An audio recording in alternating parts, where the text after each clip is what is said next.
motema na ngai ezwaka kimia kofanda pene na yo bapasi ya mokili ekendaka mosika. Tel que je le disais, l'Éternel est mon bon berger est le thème de ce soir. Et j'aimerais que nous puissions prendre rapidement nos Bibles dans le livre. On va aller dans le livre de Psaume, chapitre 23. Le psaume 23 que nous connaissons tous. Le psaume 23 que nous connaissons tous. Ce soir, je n'aimerais vraiment pas que quelqu'un soit insensible. Dieu peut opérer pendant qu'on est en train de parler comme ça. Il faut saisir ta bénédiction et ta visitation. Je pensais que je parlais à plus d'une personne. Je disais, il faut saisir ta bénédiction et ta visitation ce soir. Psaume 23. Si vous avez vos Bibles, prenez-les. J'aimerais que nous puissions lire ensemble. Vous allez me suivre dans ma lecture. Si le frère Gaylor peut muter son micro parce qu'on entend la musique qui est en train de résonner. Merci. Le psaume 23 que nous connaissons tous commence comme ceci. Cantique de David. L'Éternel est mon berger. Je ne manquerai de rien. Il me fait reposer dans des verts pâturages. Il me dirige près des eaux paisibles. Il restaure mon âme. Il me conduit dans les sentiers de la justice, à cause de son nom. Quand je marche dans la vallée de l'ombre de la mort, je ne crains aucun mal, car tu es avec moi. Ta houlette et ton bâton me rassurent. Tu dresses devant moi une table en face de mes adversaires. Tu oins d'huile ma tête et ma coupe déborde. Oui, le bonheur et la grâce m'accompagneront tous les jours de ma vie. Et j'habiterai dans la maison de l'Éternel jusqu'à la fin de mes jours. Amen. J'aimerais que nous puissions prendre Jean 10, à partir du verset 10. Du verset 10 jusqu'au verset 15. Jean 10, verset 10 jusqu'à 15. Normalement, je peux demander à quelqu'un de me réciter Jean 10. Mais pour ne pas me faire mal au cœur, je vais demander à personne. Jean 10, verset 10. C'est un passage que nous connaissons, que plusieurs connaissent, sait connaître. La Bible dit ceci. Le voleur, c'est Jésus qui parle, le voleur ne vient que pour dérober, égorger et détruire. Moi, je suis venu afin que les brebis aient la vie et qu'elles soient dans l'abondance. Je suis le bon berger. Le bon berger donne sa vie pour ses brebis. Mais le mercenaire, qui n'est pas le berger et à qui n'appartient pas les brebis, voit venir le loup, abandonne les brebis et prend la fuite. Et le loup les ravit et les disperse. Le mercenaire s'enfuit parce qu'il est mercenaire et qui ne se met point en peine des brebis. Je suis le bon berger. Je connais mes brebis et elles me connaissent. Comme le Père me connaît et comme je connais le Père, et je donne ma vie pour mes brebis. Amen. Dans cette première partie, on va plus se focaliser sur le psaume 23. L'Éternel est mon berger. C'est un psaume que nous connaissons tous. C'est d'ailleurs, je crois que c'est le psaume qu'on a souvent, du moins aux États-Unis, l'habitude de répéter durant les deuils. Avant d'enterrer quelqu'un, on répète souvent ce psaume, « L'Éternel est mon berger ». Donc même les païens peuvent réciter ce psaume à cœur. Mais le contexte de ce psaume est ce qui nous intéresse ce soir avant d'aller dans le message qui nous concerne. C'est que quand nous étudions le psaume 23, ou nous étudions le contexte de ce psaume, vous allez vous rendre compte, selon les chercheurs, que ce psaume fait partie, ou David l'a écrit, à la deuxième partie de sa vie. Ok? Ça ne fait pas partie des psaumes que David avait écrits au début. Ça ne fait pas partie non plus des psaumes que David avait écrits avant d'être oint par Samuel. Non. Le psaume ici, c'est un psaume que David écrit à la deuxième partie de sa vie. Et plusieurs sont d'accord en disant que David a écrit ce psaume après l'épisode d'Absalom. Pour ceux qui ne connaissent pas, il y a eu un des fils de David qui s'appelait Absalom, qui a tué son propre frère et qui a chassé son père David. Et durant cette période, David était en train de fuir son fils Absalom. Donc c'est après cet épisode-là que David maintenant s'assoit et commence à écrire le psaume 23. Vous êtes là avec moi jusque-là? Donc David reflète et réfléchit un peu, sur son parcours, c'est-à-dire ce qu'il a connu avec Dieu. Toutes les gloires, toute la gloire, tous les moments forts avec Dieu, mais aussi les moments de faiblesse ou les hauts et les bas, si je peux dire ça ainsi. David reflète sur la gloire qu'il a connue. La gloire lorsque il était au bétail, il était en train de garder le troupeau de son père et on est venu l'appeler rapidement pour dire « Viens, il y a un prophète qui te cherche ». Il n'a pas cherché la royauté rendue, mais il était en train de travailler comme d'habitude. Mais dans son contexte habituel, Dieu l'a localisé. Il n'a pas cherché la royauté, mais la royauté l'a cherché là où il se trouvait. David a connu la gloire.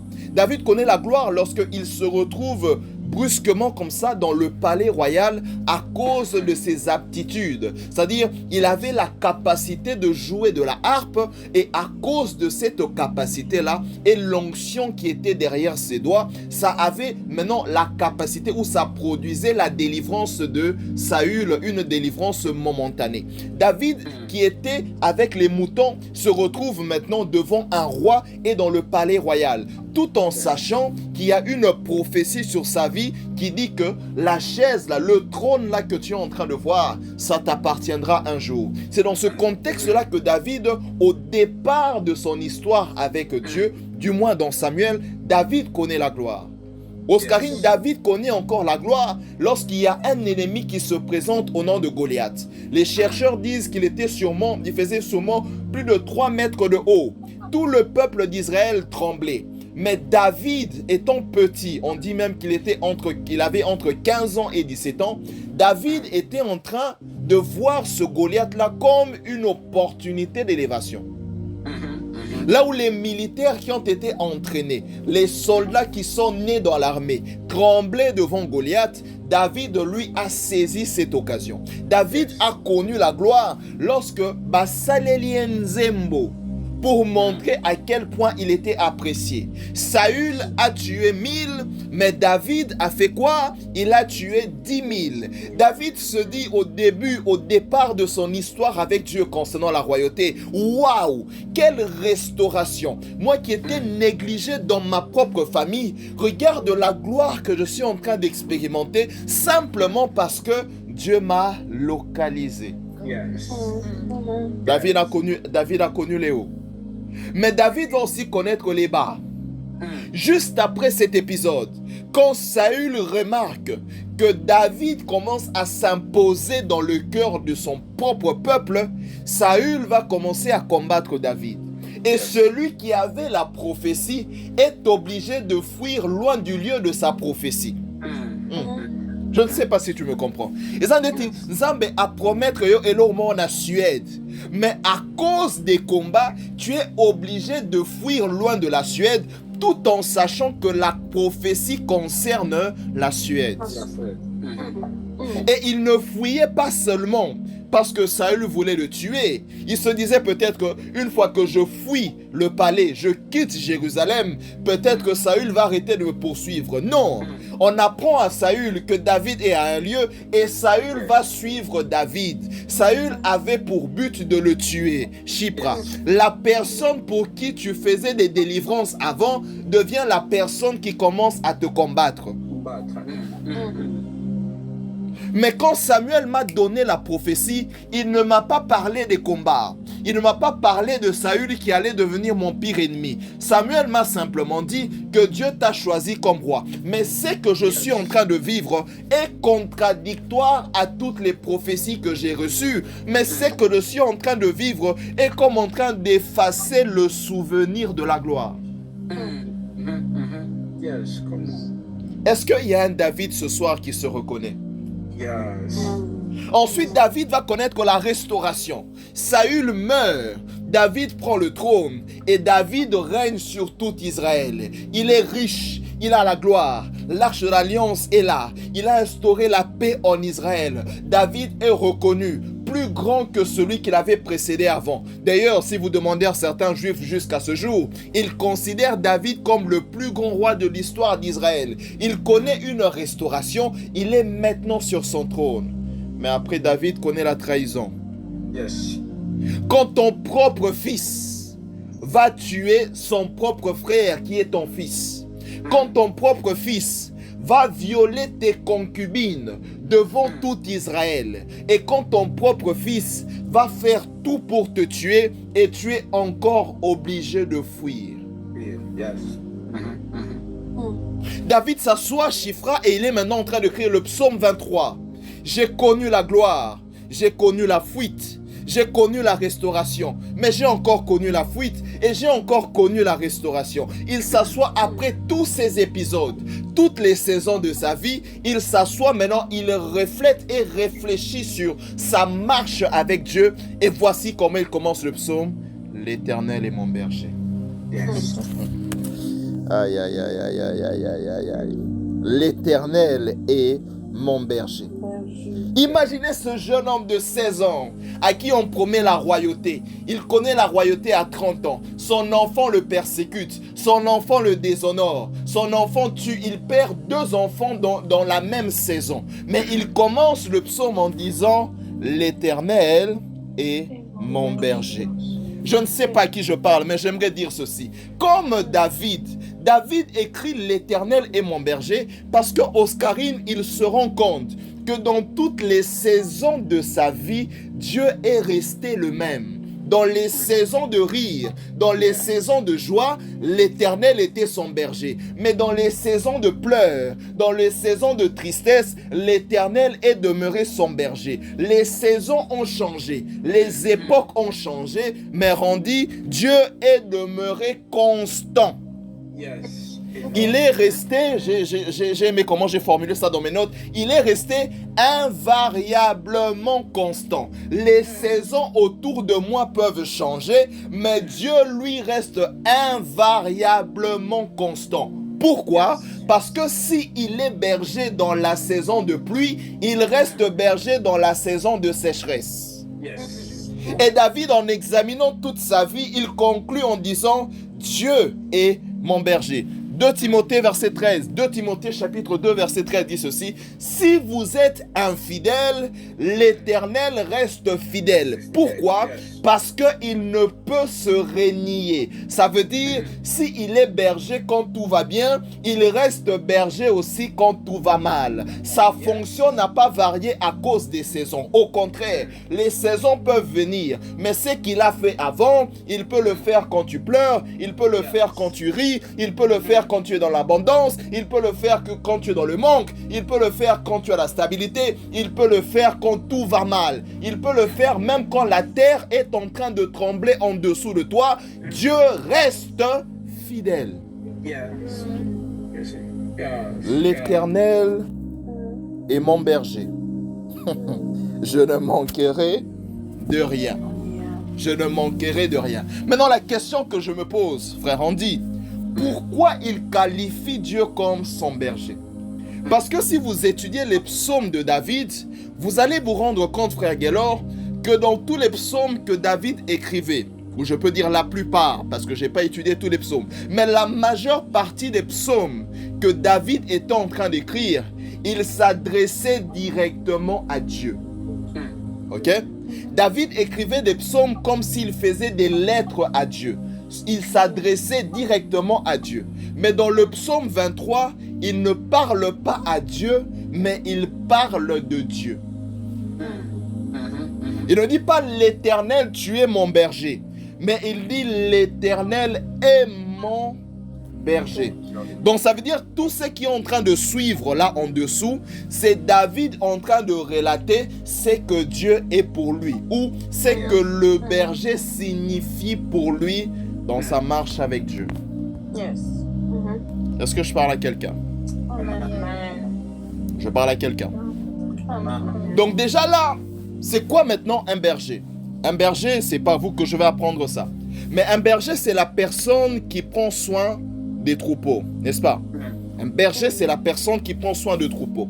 Ça veut dire ici, Randy, que quand on est dans le concept du berger Le berger est celui qui comble les besoins du troupeau et non les envies du troupeau. C'est différent. Il y a besoin et envie. Oscarine, la responsabilité de Dieu, c'est d'abord de combler tes besoins, pas de combler tes envies. Le berger Ketia, lui, ce sont tes besoins, pas tes envies. Quels sont les besoins d'une brebis? La brebis a besoin d'être nourrie et d'avoir de l'eau.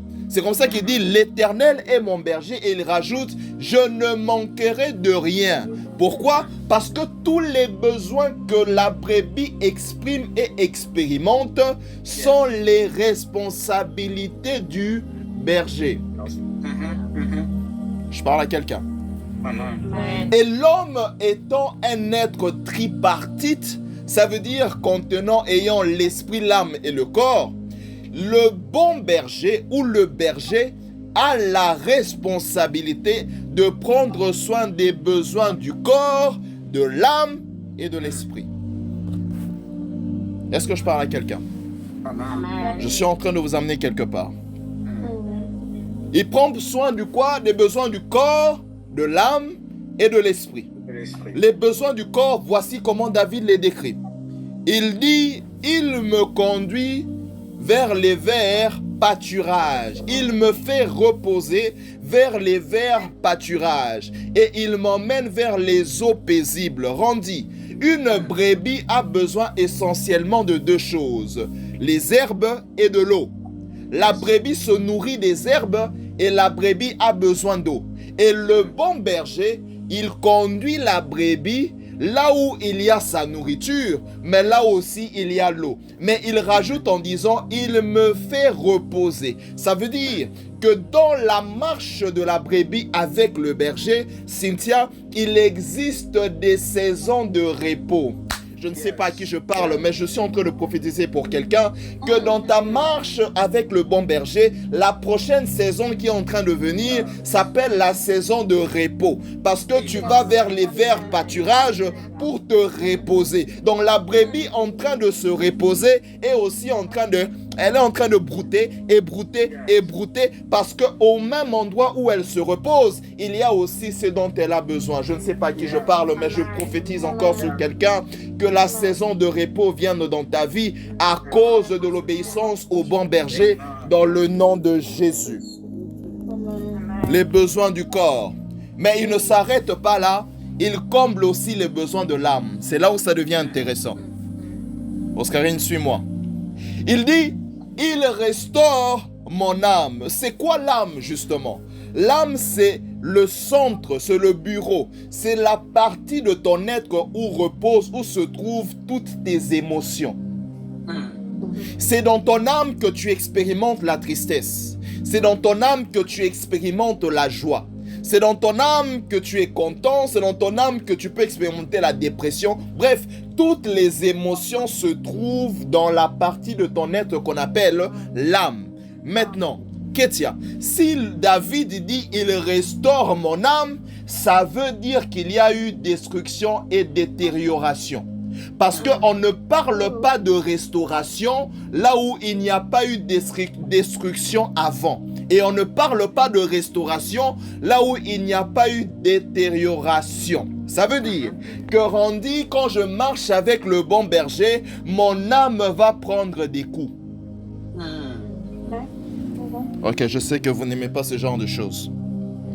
David dit, marcher avec le bon berger, on doit s'attendre à des coups. David regarde sa vie, il regarde son parcours. Il dit, j'ai connu des coups, mais voici ce que le bon berger a fait. Il a restauré mon âme de tous les coups que j'ai connus. Et cette restauration était d'abord émotionnelle. Yes. J'ai une bonne et une mauvaise nouvelle. Je ne sais pas par quelle nouvelle je vais commencer. Je commence par la mauvaise nouvelle. La mauvaise nouvelle, Chifra, c'est que marcher avec le bon berger n'exclut pas les blessures.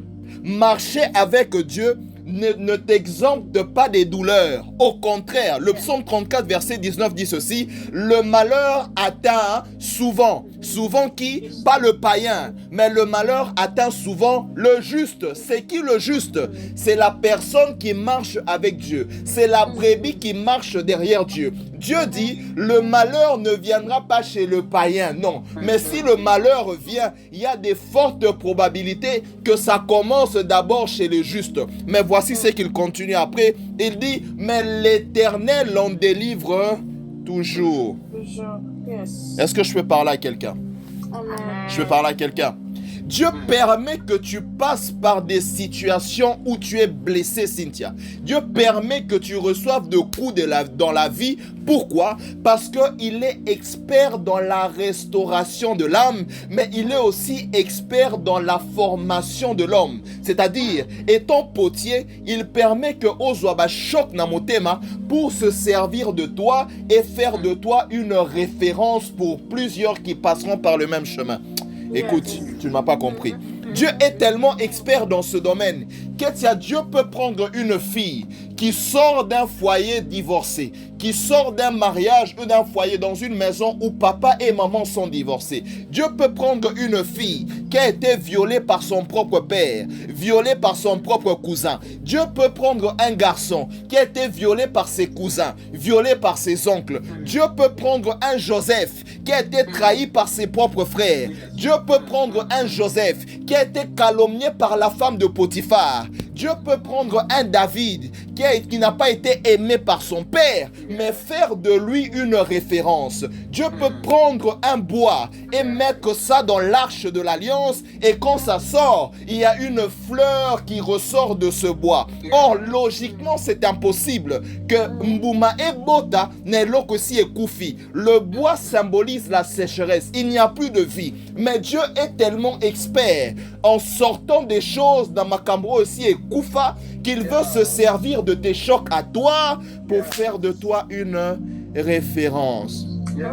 Parle-moi d'une personne qui est grande dans la Bible et je te citerai tous les coups que cette personne a reçus dans la Bible. Parle-moi d'un grand et je te parlerai de ses blessures. Mais Dieu a utilisé les blessés. Dieu a utilisé les délaissés. Dieu a utilisé les personnes qui ont reçu des chocs. Il a d'abord restauré leurs âmes, mais ensuite il les a placés sur un piédestal. Parce que quelqu'un peut dire, si un blessé comme Joseph, si un trahi comme Joseph, si cette femme qui a été violée par son père, aujourd'hui elle est chef d'entreprise, si cette femme qui a été violée par son cousin, aujourd'hui elle a un mariage stable et elle prêche aux jeunes femmes, si cet homme qui est né dans un foyer détruit, il n'a pas connu l'amour de son père, il n'a pas connu l'amour de sa mère, mais c'est lui qui est le meilleur papa du monde. Si Dieu peut faire ça avec eux, alors Dieu peut aussi faire ça avec moi. Je ne connais pas ton histoire, mais j'aimerais te dire, tes blessures que tu as subies dans le passé, Dieu peut les restaurer dans ton âme, mais utiliser tes blessures pour se glorifier par ton histoire. Donne-moi un bon amen, s'il te plaît. Ah, donne-moi un bon amen, donne-moi un bon amen. Il peut se servir de ton histoire pour se faire glorifier. Parce que Randy, lorsque la verge d'Aaron est sortie de l'arche de l'alliance, il y avait 12 verges, mais c'est seulement la verge d'Aaron qui avait la fleur. La question qu'on doit se poser, si cette verge qui est déjà morte a produit une fleur, la question qu'on va se poser, c'est où est son eau? Elle vient d'où?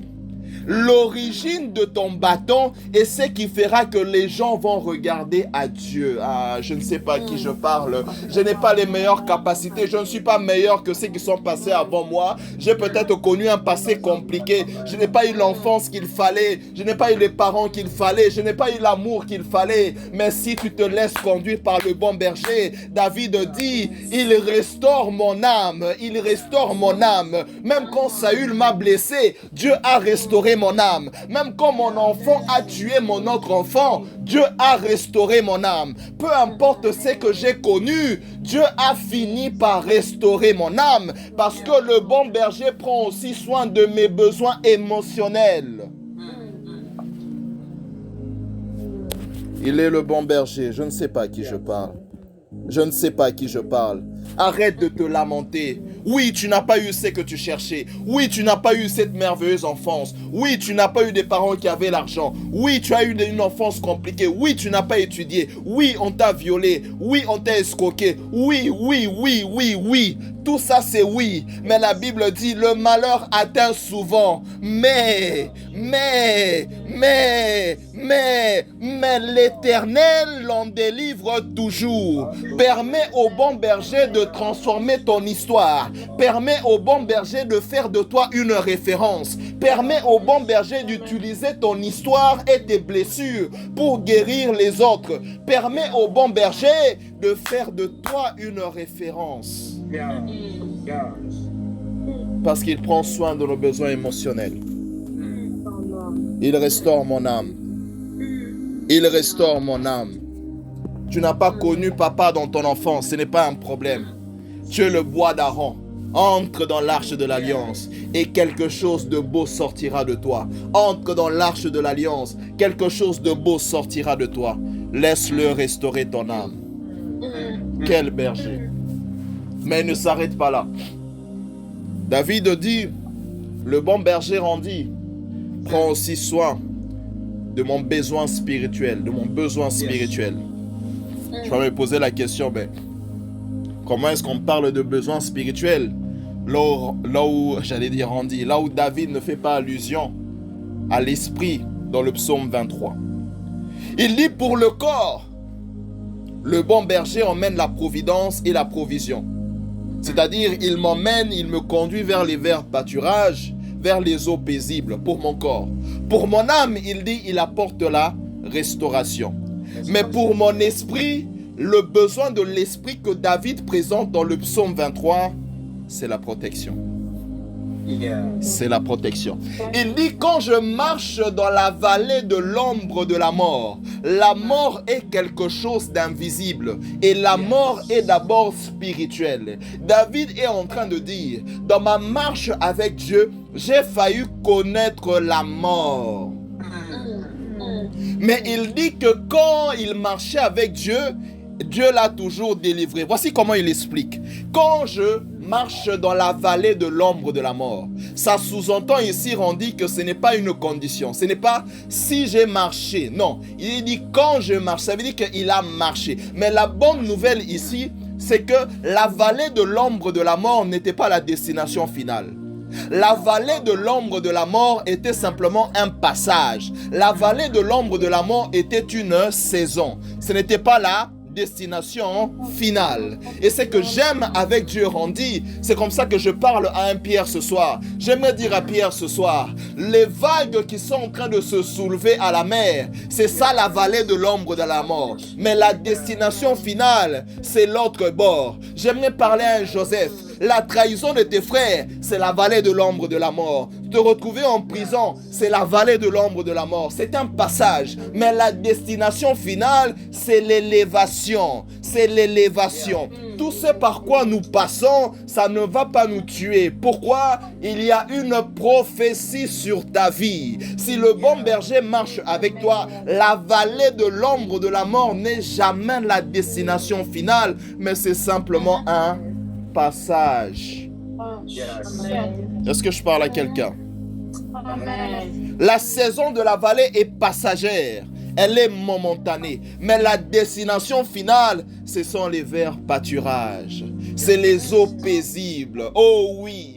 Il y a une saison éternelle où Dieu dit on va entrer dans son repos, certes, mais il y a aussi une saison sur terre où nous entrons aussi dans le repos. David est en train d'écrire le psaume 23, il est en train de réfléchir et de revoir sa vie. Il est dans une saison de repos. Il est presque, il est à deux doigts de rendre l'âme à Dieu. Et regardant sa vie, observant sa vie, il dit, ah, l'Éternel m'a protégé aussi de la mort.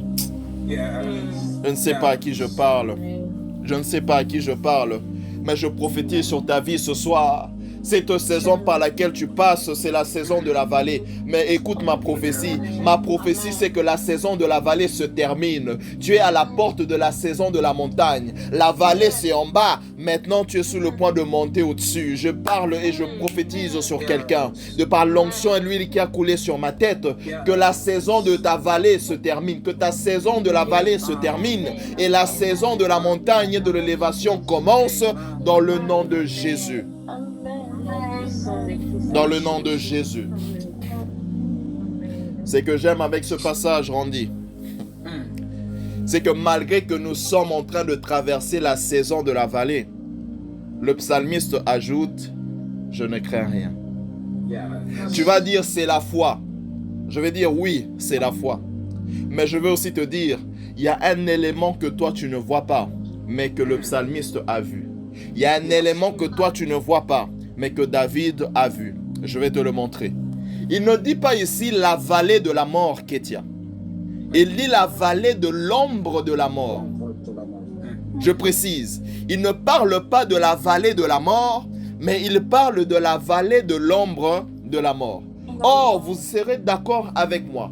Lorsque on parle de l'ombre, lorsqu'on parle de la présence de l'ombre, on sous-entend automatiquement la présence de deux choses. Si on dit ombre, ça sous-entend la présence de deux choses. Premièrement, c'est la présence du propriétaire de l'ombre.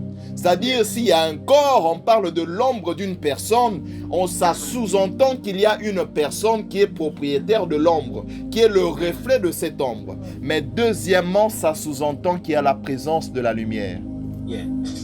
Tu ne m'as pas compris. Il dit l'ombre de la vallée de la mort. Pourquoi ?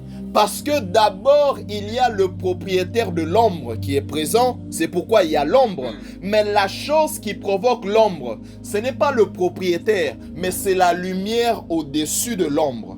Et David dit, lorsque je traverse la vallée de l'ombre de la mort, ça veut dire que je suis dans une saison où il y a la présence de la mort, mais par-dessus la mort, il y a la présence de la lumière. Maintenant, Matthieu 4, verset 16 dit ceci, le peuple qui a longtemps sombré dans les ténèbres, qui était dans l'ombre de la vallée de la mort, voit maintenant se lever une lumière, le soleil levant, le soleil de la justice. Donc le psalmiste est en train de dire, je suis dans la vallée, il y a la mort, mais au-dessus de la mort, il y a la lumière de Dieu qui crée la mort. Donc si Dieu est au-dessus de la mort, je n'ai pas besoin de craindre, parce que l'ombre est la preuve que mon protecteur, mon rédempteur, celui qui combat pour moi, il est présent dans cette vallée. Nous sommes à trois dans la vallée. Je parle à quelqu'un. Tu n'es pas seul dans cette saison de pleurs. Tu n'es pas seul dans cette vallée. L'ombre est la preuve que Dieu est derrière. L'ombre est la preuve que Dieu est au-dessus. Or, je vous ai toujours dit, dans le monde spirituel, ta puissance est déterminée par ta position. La mort est en dessous, mais la lumière étant au-dessus, c'est ça qui provoque l'ombre. Quand je vois l'ombre, je sais que Dieu est au-dessus. Je sais que Dieu est au-dessus. Je sais que Dieu est au-dessus. Est-ce que je peux prophétiser ça sur toi? Je peux prophétiser Matthieu 4, verset 16. Et sur ceux qui étaient assis dans la région et l'ombre de la mort, la lumière s'est levée. Que la lumière se lève dans ta saison de vallée. Que la lumière se lève dans ta saison de vallée. Je dis que la lumière se lève dans cette saison de la vallée. Que la lumière se lève. Tu vois l'ombre parce que la lumière commence à se lever. Tu as longtemps sombré dans la vallée. Maintenant, c'est la saison où le soleil se lève. Et tu vois l'ombre parce que Dieu est en train d'éclipser la mort dans le nom de Jésus. Et quand il se lève, Chifra. J'aime déjà comment tu es en train de prier. Quand il se lève, Chifra. On dit quand il se lève, la confrontation est transformée en admiration. Vous ne savez pas, c'est David qui parle. David est en train de dire, la confrontation s'est transformée en admiration. Mes ennemis sont devenus des spectateurs. Il dit, tu dresses une table en face de mes ennemis.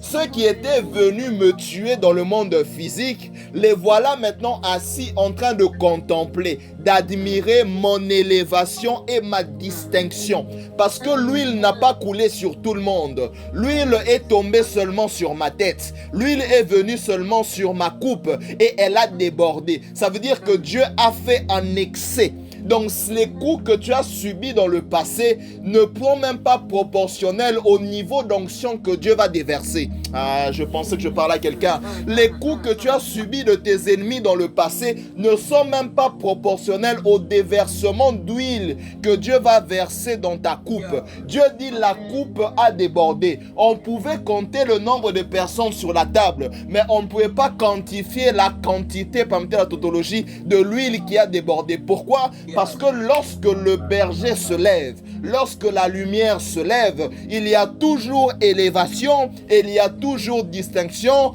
en face de nos ennemis.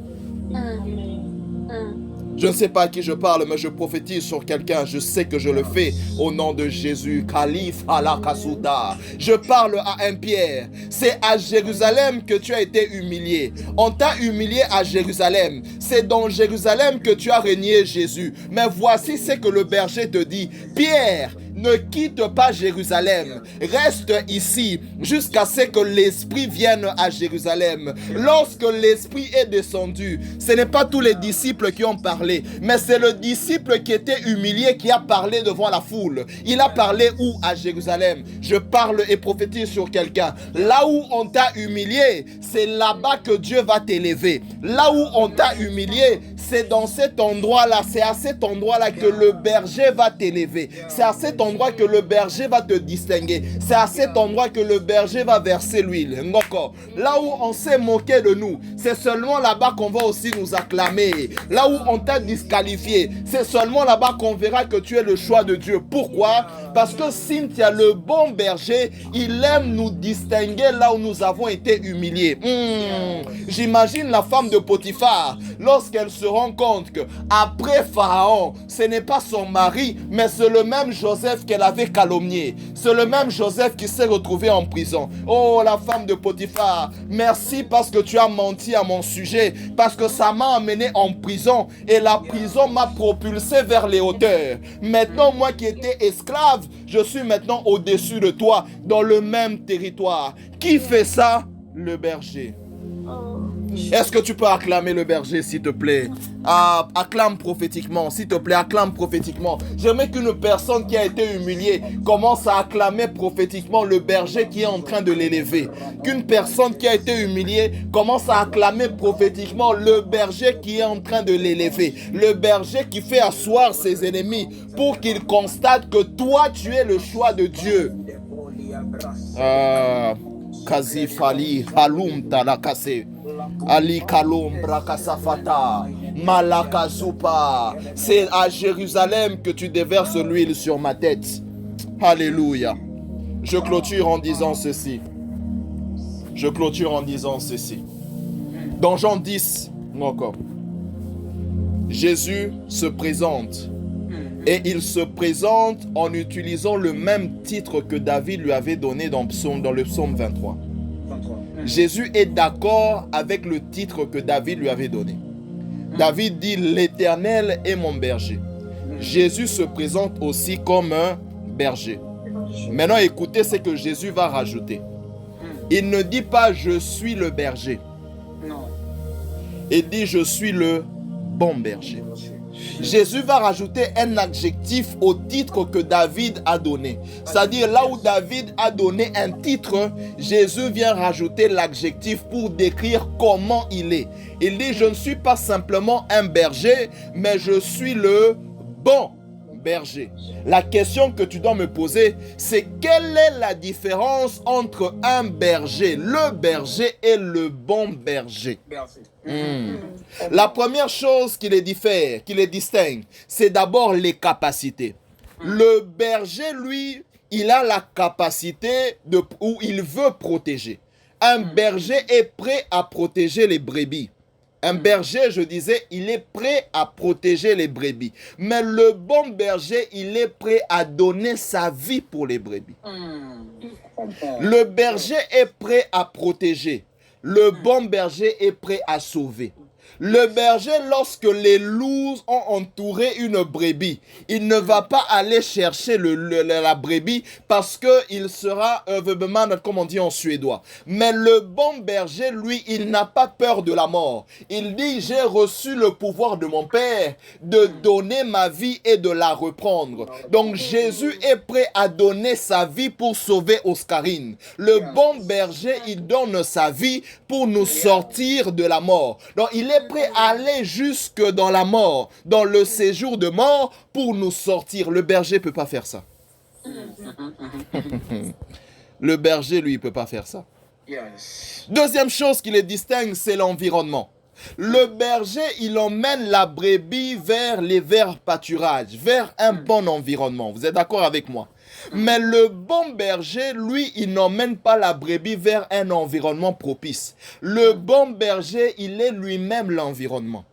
Yes. Parce qu'il dit dans Jean 10, je suis la porte. Celui qui entre dans la bergerie, qui passe par ma porte, il va retrouver automatiquement les verts pâturages. Donc pour aller vers les verts pâturages, je n'ai pas besoin d'aller vers un lieu, mais si je vais vers Jésus, il est le lieu.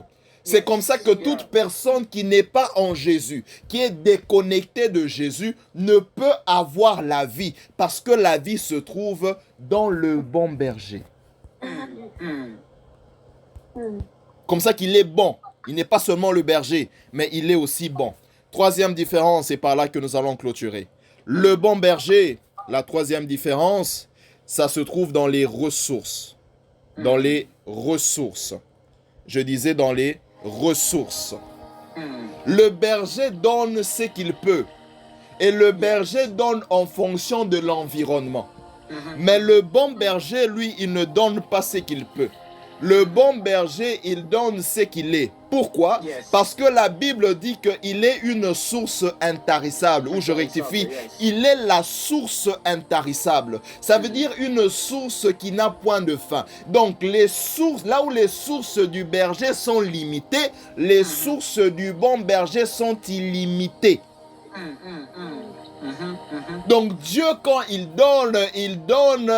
puise de son illimitation. Permettez que je le dise ainsi, je sais que ce n'est pas en français, mais vous comprenez ma pensée. Il puise dans son illimitation, pendant que le berger puise dans sa limitation. La différence, c'est que le bon berger, lui, est une source intarissable. Écoutez maintenant le proverbe, c'est comment David maintenant conclut le psaume. Il dit oui le bonheur et la grâce, sachant que le bon berger a une source intarissable. Il dit oui le bonheur et la grâce m'accompagneront tous les jours de ma vie. C'est-à-dire, aussi longtemps que je marche avec mon berger, le bonheur et la grâce vont m'accompagner. Accompagner veut dire marcher ensemble. Donc pendant que le berger est devant, le bonheur viendra à ma droite et la grâce viendra à ma gauche et nous allons cheminer ensemble. Mais écoutez le psaume 3 verset 16. Le psaume 3 verset 16, j'aimerais qu'on puisse le lire parce que c'est par là qu'on va clôturer. Le psaume 3 verset 16, j'aime le bon berger, j'aime le bon berger. J'aime le bon berger, j'aime le bon berger. Je pensais que je parlais à quelqu'un qui aimait aussi le bon berger. J'aime le bon berger. Le psaume 3 verset 16, on va le lire ensemble. J'aime le bon berger. J'aime mon bon berger Jésus. Écoutez ce que le psaume 3 verset 16 dit.